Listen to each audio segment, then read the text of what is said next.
Two brothers buried their father on a Saturday. On Monday morning, a lawyer slid two envelopes across a desk. Inside each one was exactly the same number. $120,000 for Leo, and $120,000 for Sam. 3 years later, one brother was wealthy. The other was explaining where the money went. This is the story of how the same number became two different lives. The estate divides evenly. Your father left no conditions. Only a note. What does it say? Split evenly. Spend slowly. That sounds like him. He once returned a birthday cake because it was too expensive to eat. Both brothers heard the same four words. Leo heard a joke. Sam heard an instruction. The inheritance had not reached their bank accounts yet, and it was already being spent differently. Leo's money arrived on a Thursday. By Saturday, it was meeting a car. A man of your position deserves German engineering. I do not have a position. You have the posture of a position. Dad would have wanted this. He would not have. But the dead make convenient co-signers. $38,000 left quietly, wearing leather seats. Sam's money arrived the same Thursday. He looked at the number for a long time. Then he did something almost nobody does with sudden money. Nothing. 90 days. I am not touching it for 90 days. Your brother bought a car. I know. I have seen it. It is a very nice car. And you are doing what, exactly? Waiting. Sam treated the money like wet cement. Step on it early, and every mark becomes permanent. Money that arrives suddenly tends to leave suddenly. Unless you make it wait. Within a month, everyone knew which brother was doing well. Leo got the applause, the photographs, the compliments at the buffet table. It is nothing. Really. It is German. Sam arrived on the bus. His inheritance was intact, invisible, and quietly earning interest. Nobody photographs an untouched account. This is the first trap of sudden money. Spending is visible. Wealth is not. And applause always follows the visible. Here is what was actually happening inside two skulls that shared a childhood. Leo's mind filed the inheritance under a label called extra. Extra money follows party rules. It is for celebration, for generosity, for finally living a little. It is found money. You cannot lose found money. You can. Sam's mind filed the same number under a different label. His father's final salary. 40 years of early mornings, compressed into one deposit. This is the last money he will ever send me. It has to become something. Psychologists call it mental accounting. The same dollar obeys whatever name you give it. Label it extra, and it evaporates. Label it a responsibility, and it behaves like one.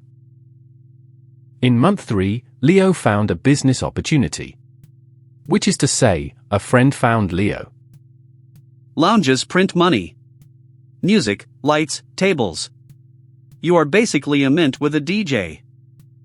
Have you run one? I have been inside many. What do the numbers look like? Brother, you cannot put a vibe in a spreadsheet. $40,000 entered the lounge business. It received no receipt. On day 91, Sam finally moved his money. It was, by any entertainment standard, a disappointing afternoon. He cleared his one debt. He built an emergency fund that could survive 6 bad months. He pushed the rest into quiet, diversified investments with names too boring to brag about. And he kept his job. That is it? No launch party? There was tea. He allowed himself exactly one indulgence. His father's broken watch, repaired properly, for $80. There you are. Good money management looks like this. Boring on purpose. Enjoyment without apology. Nothing to photograph. Nobody watched Leo's money leave because it left the way money actually leaves. In reasonable pieces. Rounds for the whole lounge because he was the owner. Insurance for the car because it was German. A loan to a cousin because he was now the rich brother, and the rich brother's phone rings first. It is fine. It is only a few hundred. He said that the way rain says it is only one drop. The lounge did not fail loudly. It failed the way most money fails. Quietly. Politely. Month by month. The music stopped in month 11. The lease outlived the business by 7.